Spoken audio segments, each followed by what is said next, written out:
साथियों नमस्कार। आप सभी का बहुत बहुत स्वागत है इस वीडियो में। दोस्तों, बिहार लोक संगीत से कुछ मैं क्वेश्चन आपका लेकर के आया हूं, जो कि आपके बीपीएससी और स्टेट में बाय द वे पूछे जाने की संभावना है। क्योंकि बिहार का एग्ज़ाम है और बिहार से कुछ क्वेश्चन आने के लगभग संभावना रहते हैं और अक्सर पूछ लिए जाते हैं। ठीक है। और ये जो कंटेंट है ये बिहार बोर्ड के पैटर्न से है और बिहार बोर्ड के बुकों को स्टडी करके, ठीक है, बिहार बोर्ड के कुछ पुस्तकों को स्टडी करके उनसे जो आपके एग्ज़ाम के लिए जो आपके लेवल का जो कंटेंट था उसको मैं आपके समक्ष लाने का प्रयास किया हूँ। तो दोस्तों, उसके लिए आप सभी से मैं इतना ही चाहूँगा कि आपके लिए मैं लगातार मेहनत कर रहा हूँ। बस आप मेरा साथ दीजिए, आप अपना साथ दीजिए। मैं आपको वादा करता हूँ कि आपको इतना कंटेंट दूंगा जो आपके सिलेबस को टच करते हुए हो और आपको सफलता दिलाने में बहुत सहयोग हासिल करे। तो आइए दोस्तों, हम लोग क्वेश्चन देखते हैं। देखिए, बिहार लोक संगीत का ये प्रश्न है, मैं बता ही दिया हूँ बिहार बोर्ड से। और मेरे चैनल का नाम एजुकेशन गैंगवे है। ठीक है, इसको सब्सक्राइब कर लीजिएगा अगर अब तक नहीं किए हैं तो। ठीक है, और दोस्तों तक शेयर करिए, लाइक करिए और कमेंट में अपना विचार लिखिए। देखिए, बिहार राज्य की प्रमुख बोलियां हैं, कुछ बोलियां हैं। देखिए, अक्सर बोलियां जो है, बोलियों के आधार पे ही जो क्षेत्रीय संगीत का विकास होता है वह बोलियों के आधार पे ही होता है। इसलिए मैं बोलियों को भी समाहित कर दिया हूँ। तो बिहार राज्य की प्रमुख बोलियां हैं भोजपुरी, मैथिली, मगही, अंगिका व बज्जिका। ठीक है। अब इनका क्षेत्र बताते हैं, किन किन क्षेत्र में क्या क्या होता है। उन सभी चीज़ों को भी मैं यहाँ पे नोट कर लिया हूँ। देखिए, भोजपुरी का जो क्षेत्र रहा है मुख्यतः आरा, बक्सर, शाहाबाद, छपरा, चंपारण। ठीक है। मैथिली क्षेत्र में दरभंगा, समस्तीपुर, मधुबनी, मुजफ्फरपुर, पूर्णिया, सहरसा, मधेपुरा, मुंगेर, भागलपुर। और मगही क्षेत्र में पटना, गया, हजारीबाग, जहानाबाद, औरंगाबाद। ठीक है। और बज्जिका का जो क्षेत्र रहा है, यहाँ पे देखिए मुख्यतः क्या होता है कि मैथिली और भोजपुरी का दोनों का मिक्सअप देखने को मिलता है दोनों रूपों में। तो ये मुजफ्फरपुर और हाजीपुर, वैशाली साइड में और चंपारण के पूर्वी क्षेत्रों में, ठीक है, ये मिलता है। और दोस्तों, बाकी बिहार के और अन्य सभी जगहों पे भी, पूरे समस्त बिहार में इन्हीं चारों भाषाओं का मिक्सअप या इसी में से कोई ये अन्य देखने को मिलता है। मुख्यतः यही चार भाषा बिहार के जो अपना लोक भाषा है वह है। ठीक है। अब हम लोग आगे चलते हैं। देखिए, बिहार में जन्म उत्सव के समय गाने वाले गीत। देखिए, जन्म के पहले से ये गीत शुरू हो जाता है, सोहर गीत। ठीक है। और बिहार में बच्चों के जन्म के बाद होने वाला जो नृत्य होता है पावड़िया होता है, कुछ लोग इसको पावड़िया भी बोलते हैं। ठीक है। ये 2 4 5 लोग आते हैं और बच्चों के लिए बधाई गाते हैं, आशीर्वाद गाते हैं, वो अपना नेग वगैरह लेते हैं, नाचते हैं, गाते हैं, ढोल बजाते हैं और सारे इंस्ट्रूमेंट का प्रयोग करते हैं। यही है, जैसा कि आप सभी बिहार के जितने भी वो लोग इससे तो रूबरू हुए होंगे, सभी लोग देखे होंगे। बिहार का खिलौना गीत का संबंध सोहर से इसलिए है कि देखिए, जन्म के पहले से शुरू हो जाता है आपका सोहर, और जब बच्चे का जब जन्म हो जाता है उस समय से खिलौना गीत का प्रारंभ शुरू हो जाता है। ठीक है।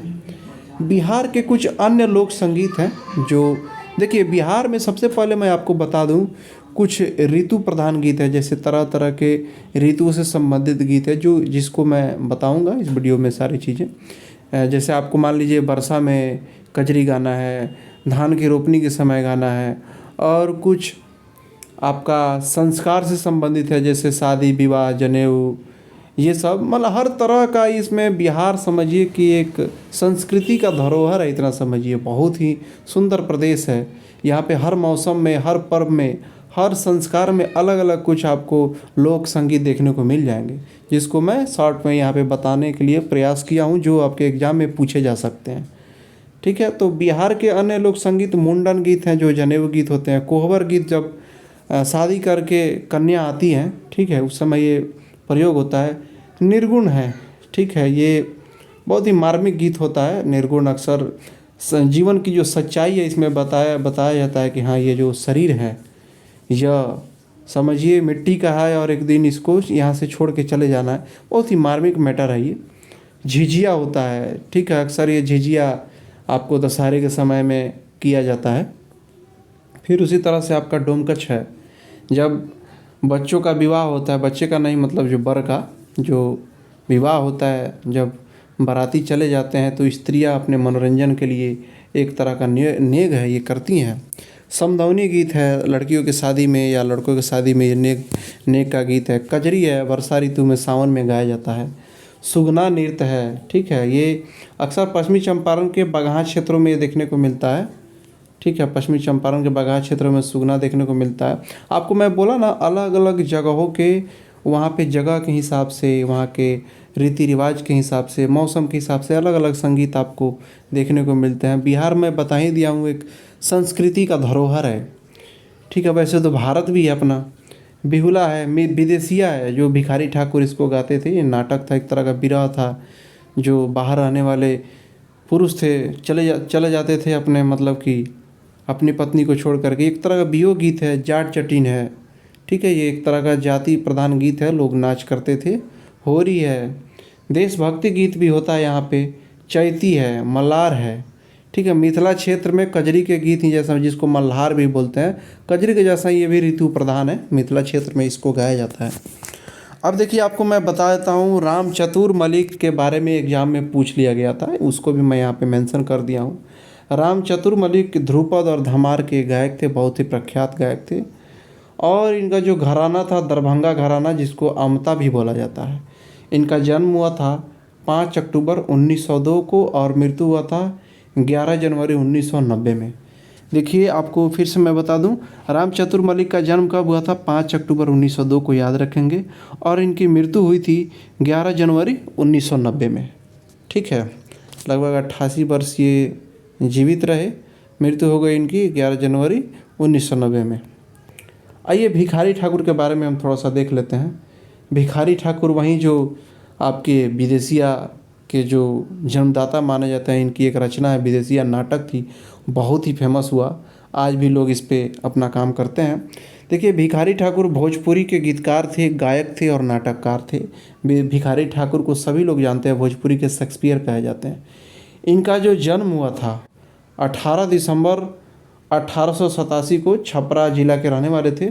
18 दिसंबर 1887 को हुआ था। और इनकी मृत्यु हुई थी 10 जुलाई 1971 को। ठीक है, 1887 में 18 तारीख को 12 दिसंबर में 12वीं महीना में इनका जन्म हुआ और इनको मृत्यु हो गई 10 जुलाई 1971 को। महेंद्र मिश्र जो पूर्वी सम्राट कहे जाते हैं, पूर्वी के उस्ताद कहे जाते हैं, पूर्वी उस्ताद कवि थे, पूर्वी गीत की रचना करते थे। मुख्यतः ये भोजपुरी के पूर्वी के लिए बहुत ही माने जाते हैं। देखिए, इनका जो जन्म हुआ था यह 16 मार्च 1865 को हुआ था। महेंद्र मिश्र का जन्म कब हुआ था? 16 मार्च 1865 को। और इनकी मृत्यु हुई थी 26 अक्टूबर 1946 को। ठीक है दोस्तों, ये बुक के हिसाब से, रिसोर्स के हिसाब से आपको मैं यहाँ पे जो भी चीज़ें प्रस्तुत करता हूँ, ठीक है, स्टडी करके।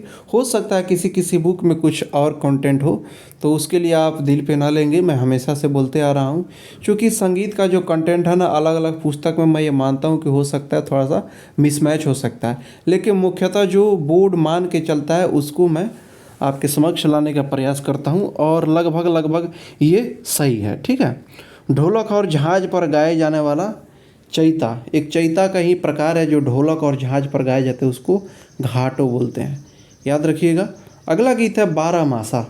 बारहमासा ऋतु प्रधान गीत है वर्षा ऋतु के लिए। ये इससे क्वेश्चन आ गया था आपका स्टेट में, पिछले स्टेट में, हो सकता है इस बार भी आ जाए। ठीक है, तो बारहमासा वर्षा ऋतु गीत है, वियोग गीत है एक तरह का ये। ठीक है, इसमें जो कपल हैं वो एक तरह से वियोग के रूप में इसको प्रस्तुत करते हैं। देखिए, यह आषाढ़ के पहली वर्षा से शुरू हो जाता है। आपका जो आषाढ़ महीना है वह आपके उसके पहली वर्षा से शुरू होकर और जेठ के अंत तक तपती। ये आषाढ़ महीना आपका जानते हैं क्या, ये मेरे हिसाब से इस तरह से आपको देखेंगे मई जून के आसपास से लेकर जुलाई के आसपास तक, ये इसका मतलब हुआ अगर इस तरह से देखें स्टूडेंट के भाषा में तो। और जेठ के अंत के तपती धूप तक यह गाते हैं। और 12 मासे का ही कुछ लघु रूप है, इसको 2 भागों में बांट दिया गया है। एक को चौमासा बोलते हैं, ये भी ऋतु प्रधान है। ठीक है, एक को छमासा बोलते हैं। तो आषाढ़ से कुआर तक के जो भाग हैं इसको चौमासा में बांट दिया गया, बाकी 6 माह को इसमें बांट दिया गया। ठीक है, तो मेन रूप से आप इसको बस दिमाग में रखेंगे, लेकिन 12 मासा को जरूर याद रखेंगे, वर्षा ऋतु का गीत है। अगला क्वेश्चन है कार्तिक माह के स्त्री प्रधान नाट्य गीत। देखिए, एक गीत होता है कार्तिक माह के कार्तिक माह के शुक्ल पक्ष में ये होता है, ठीक है। ये अक्सर स्त्रियां लड़कियां गाती है और इसको क्या बोलते हैं, शाम चकेवा बोलते हैं, जो माथा पे मिट्टी का वो सब दीपक वगैरह रख करके और मूर्ति जैसा कुछ बना करके वो लड़कियां इसको जाती हैं, गाती हैं कुछ, ठीक है। कार्तिक माह में देखिए हमारे बिहार का सबसे सबसे बड़ा पर्व छठ गीत होता है, छठ पूजा होता है, जो सूर्य उपासना का, इसमें सूर्य भगवान का पूजा होता है। छठ पूजा का बहुत ही महत्व है, जो बिहार के लोग हैं वो जानते हैं। हमारे बिहार का सबसे बड़ा पर्व है छठ पूजा। छठ पूजा एक ऐसा मतलब पर्व है जैसे यहाँ के जो आपके बच्चे हैं जो बाहर जाते हैं, वर्षों से रहते हैं बाहर में, और स्त्रियाँ तो एक दूसरे से मिलने के लिए छठ में बेचैन हो जाते हैं और सभी लोग अपने घर को आ जाते हैं। बहुत सारा छठ का ये है। देखिए एक और गीत है बिरहा गीत, और एक और लोरकी गीत है आहिर जाति के द्वारा। आपको मैं बताया ना, यहाँ पे बिहार में तरह तरह के आपके जगह के हिसाब से, जाति के हिसाब से, रीति रिवाज के हिसाब से, मौसम के हिसाब से तमाम गीत का, देखिए लोक संगीत का ही मतलब है कि अलग अलग घटकों के आधार पे उत्पत्ति होता है उसका, ठीक है, लोगों के हिसाब से। तो आहिर जाति एक गीत गाते हैं जिसको बिरहा गीत बोलते हैं। ये मुख्य, अब तो सभी लोग गाते हैं, देखिए एक गायन का शैली है, जिनको क्षमता है वो गा सकते हैं, ठीक है। तो बिरहा गीत ये बहुत ही समझिए कि ये आपको क्या बोलते हैं, बहुत ही मेहनत वाला गायकी है ये बिरहा गीत भी, बहुत ही एक अपने आप में बहुत बड़ी चीज़ है बिरहा गाना। और उन्हीं लोगों के द्वारा लोरकी भी गाया जाता था। चक्की चलाते समय जब स्त्री, हालांकि अब तो मॉडर्न युग है, इसका प्रचलन धीरे धीरे समाप्त होते जा रहा है, लेकिन पहले क्या होता था कि जो हमारी महिलाएं थी वो जैसे सुबह शाम का अपना काम की, खाना पीना वगैरह की, और दिन में वो लोग चक्की चलाती थी, अपना चना पीसती थी, दाल निकालती थी, उसमें से आटा पीसती थी, खुद हाथ से चलाती थी, जिसको जांत बोलते हैं। अभी भी बहुत लोग घर में होगा, वो लोग देखे होंगे।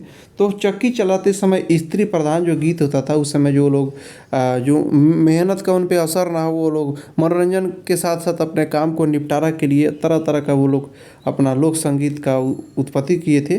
तो जातसार एक होता था उस समय, और नट जाति के द्वारा, ठीक है, स्त्रियां सौंदर्य के लिए या सुंदरता के लिए या ऐसे अपने पति के प्यार के लिए, पत्नी के प्यार के लिए लोग क्या करते हैं, गोदना गोदवाते हैं।